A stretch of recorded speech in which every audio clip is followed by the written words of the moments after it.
What up, book dwellers? So yesterday I filmed my September TBR, so I thought today I should film in August what I read. I actually ended up reading 6 whole books in August, which I was really proud of because I had a lot going on. I was in New York. I was, starting school. Like, just a lot was happening. I moved in August. Like, it was a big month. So I was really impressed with myself for finishing 6 whole books. Spoiler alert, this was like a really, really good month for reading. I read 6 books and most of them were 5 stars. Only one of them was 4 stars. I had a really good month basically. But yeah, so we have a lot to talk about. So let's get right into it. So the first book that I read in August was Sharp Objects by Gillian Flynn. Unfortunately, I don't have it with me because it's my mom's copy and she didn't let me keep it even though she said she's never going to read it. She's tried to read it a couple times and just never got into it. And then she was watching the TV show and she kept talking about it and I was like, I want to read the book and then watch the TV show. So I read it, I borrowed it from her. And I gave it 5 stars. Like I said, there's the last one. I'll tell you, the last one is the one that I gave 4 stars to. But yeah, so I gave this one 5 stars. I loved it. I watched the TV show and loved that too. Absolutely in love with Camille Preaker. She's probably one of my favorite characters now. But yeah, it's just such a good book. It follows Camille Preaker, like I said, who is a reporter for a newspaper in Chicago, and she is from a small town in Missouri, and she's actually recently been released from the hospital for self-harm. She cuts words into her body essentially, so she has scars of words all over her body of just different random words that have some meaning to her or no meaning at all to her. They're words, which I think is so interesting, like just that aspect of her character. But she ends up getting sent down to her hometown to report on a possible serial killer. 2 girls have gone missing. I think in the book, I want to say they're both like 9-ish. They're a bit older in the TV show. But one girl was found, her body was found with all of her teeth pulled out, and the other one is still missing. So Camille is supposed to go down to her hometown and investigate and report on this possible serial killer. The problem is that Camille has a really bad relationship with her hometown and with her mother, and it kind of follows her going back and just coming to terms with all of that, I guess, or not really, just, dealing with that, I guess. And all the while she's investigating these 2, disappearances and stuff. So it's just a really good book. It's like a solid mystery. Me and my mom were debating who killed the girls for so long. Oh my gosh, it was a good time. But yeah, I definitely recommend it, and I recommend the TV show too if you think that's something you would be into. It has Amy Adams in it. I recommend. Amy Adams is great. So yeah, that was the first book I read in August, and it was definitely an amazing start. Oh my gosh. So the second book that I read in August was Thunderhead by Neal Shusterman. I cannot even summarize this book for you without ruining Scythe. So I'm just going to explain Scythe real quick because that's the best I could do. If you've read this and you want a more in-depth review, Colleen has actually done one just a few weeks ago. So go check that out. It's a really good review. But yeah, so Scythe follows these 2 apprentices of scythes.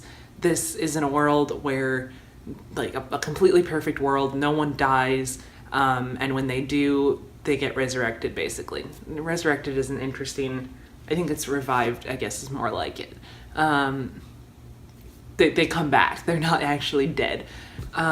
So scythes are these people who go around and kill people, and they have a quota to meet and stuff every year. And they kill people in order to uphold the idea of mortality and, just keep people's humanity at least a little bit. So it's really interesting. Like I said, the first book follows 2 apprentices, and like I said, I can't explain this book at all because it definitely is entirely based on what happens in Scythe. But I definitely recommend this series. It's so good. There's a 3rd book coming out. It's kind of like sci-fi dystopian, and it's just, oh my gosh, it's so full of twists, and like just so many things happen where you're like, oh my gosh, why?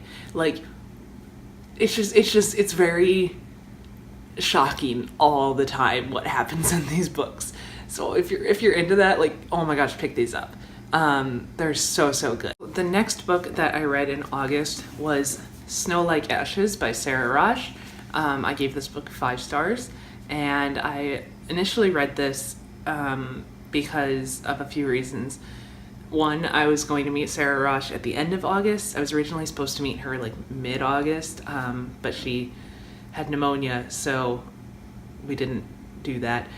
And then she rescheduled for the end of August. So this is actually a signed copy. Ooh. Yay.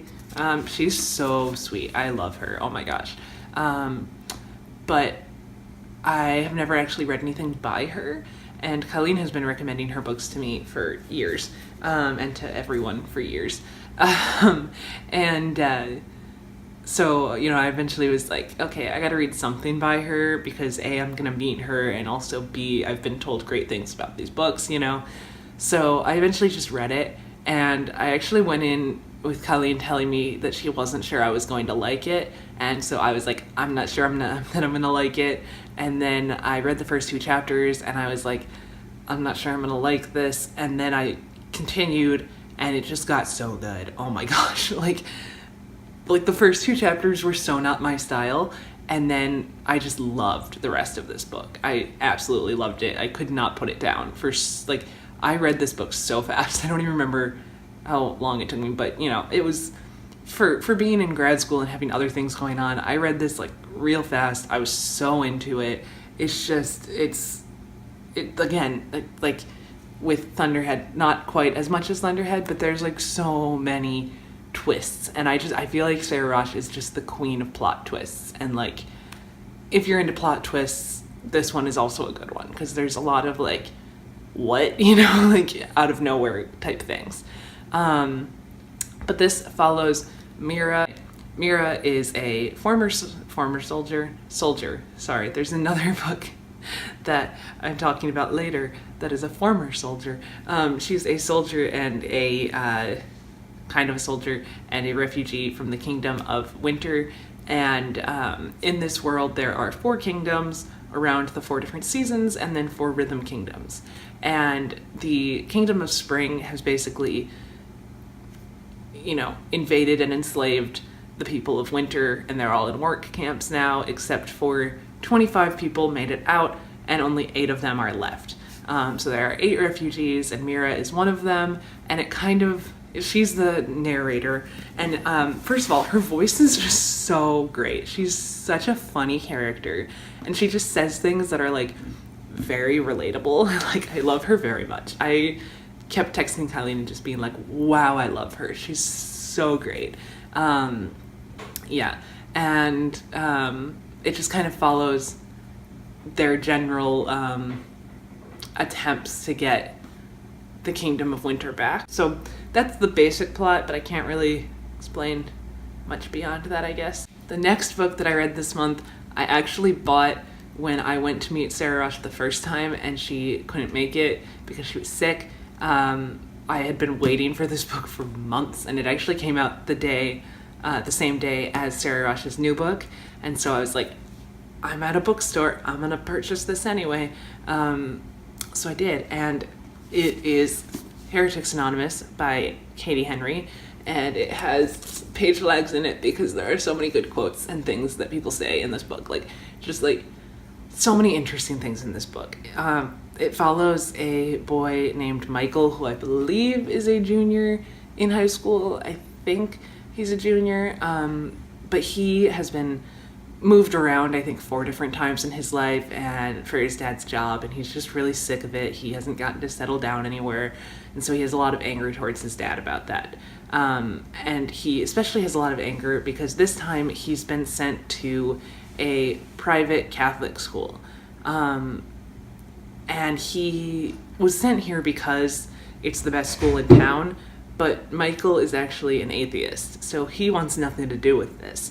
And he goes to school on like his first day and decides that he's gonna look for other kids who are atheists, because he's like, I can't be the only kid in this school who is an atheist. And he finds this girl, her name is Lucy, and she makes a comment in class that makes him think that, oh, maybe she's an atheist. So he like goes to talk to her and, you know, brings this up, and she's like, no, like I'm Catholic. She's like, I want to be a priest, but she can't be a priest because she's a girl. So this kind of leads him into this club called Heretics Anonymous, this, you know, underground club, literally underground club, where they talk about like problems that they have with the school and kind of lead a mini revolution, I guess. This club is full of kids who are just don't really fit in the Catholic school thing, you know. There's a pagan girl. I know that she doesn't use that word. There's another word or another phrase that she uses, but it's a joke in the book that it's like super long and confusing. But there's also a Korean Unitarian Universalist kid, a gay Jewish kid, and Lucy is Latina. So it's a very cool, diverse book that explores a lot of religious themes and philosophical themes and kind of how can we bring such a divided world together, you know, especially if kids, you know, who are also different can be friends because they all feel targeted almost by this system, I guess. So it's really interesting. If you're into that kind of thing, I definitely recommend this. I'm so into like religion in light of, you know, progression in the world, I guess. So this was like definitely up my alley, and I was so excited, and it did not let me down. I gave it 5 stars. It is a contemporary, so, you know, it definitely has contemporary themes as well, but oh my gosh, it's so interesting how they discuss all these things, and I definitely recommend it. The next book that I read in August also does not belong to me. It's actually my grandmother's, and I have to give it back to her by October, and that is All the Light We Cannot See by this guy, Anthony Doerr. I don't know how to pronounce his last name. It's a struggle. But this is a historical fiction book surrounding World War II and the Holocaust, but more World War II. I mean, they're both kind of one and the same, but, you know, it focuses a bit more on the war part than the Holocaust part. One thing that I really liked about this book was I feel like it takes a very interesting perspective that we don't usually get of World War II and the Holocaust time period, because it focuses on a boy from Germany and a girl from France. And I feel like we don't get a lot of focus on France during that time period, so that was really interesting. We also never really get to see the progression of that time period, and especially not through the eyes of 2 different people in 2 different places as they grow up. Because this book starts when both people... The cat is in his crinkle tunnel. This book starts when both of them are about 6 years old, I want to say, and we really get to go through their lives up until their like later teens, mid to late teens. It's just very interesting to see that progression of time in that format, I guess. It's also interesting because the boy from Germany isn't necessarily into the whole Nazi thing. He is more into radios and engineering and stuff like that, and he kind of gets pulled into the war through that. And the girl is actually blind, and we kind of get to experience her version of the world, you know, as all of this is happening. So it's just a really cool perspective, I guess, or like a couple of really cool perspectives. Also, you know, their lives keep kind of interconnecting throughout all of it, and it's really cool as well. So the final book that I read in August I've been alluding to this entire time, and that is These Rebel Waves by Sarah Raj. This is, first of all, the only book that I gave 4 stars to this month. I feel kind of bad, but I just had some issues with it, but I'll get into that in a minute. Like I said, I did meet Sarah Rush for her tour for this book, and it is a signed copy. Boop, boop, boop. And I actually have another copy over there that's from the Fairy Loot box. If you want to see it, check out my Fairy Loot video. It's got green sprayed pages, and it's also signed. So I have 2 signed copies of these Rebel Waves. This follows 3 main characters. There is Lou, Vex, and Ben. Lou is a former soldier who was also a revolutionary and stuff when she was a child, when she was like 11. And she was part of this revolution to basically free her island country of Grace Lorraine, I believe that's how it's pronounced, from Argrid, which is a very religious country that had colonized Grace Lorraine previously, and they're working on a treaty and stuff with them because they still have a lot of issues, because Grace Lorraine does not have a problem with botanical magic. Well, Argrid believes that it is very sinful because in this world plants can be used for magic, which I think is so cool. I love plant magic. It's so interesting. But that's who Lou is. She, is now about 16 years old, and her parents are part of the council in Grace Lorraine, and so she's very involved in politics and stuff like that. Then there is Vex, who is a pirate / raider. He's a stream raider, because there's like rivers and stuff. It's really cool. It's like river pirates with like steamboats. But he is like, if you've read the Grisha trilogy by Leigh Bardugo, he's like Nikolai, and he's very sassy, and he's very just like, he makes a lot of jokes, especially when we don't need jokes, which I love. I love him so much. Like, he's great. He's just snarky all the time, and he's definitely my favorite character and totally made this book for me. So that's Vex. He really doesn't have much else going on that I can tell you about. And then there's Ben. Ben is the prince of Argrid, so he's the son of the king, who is basically like the religious leader of the country.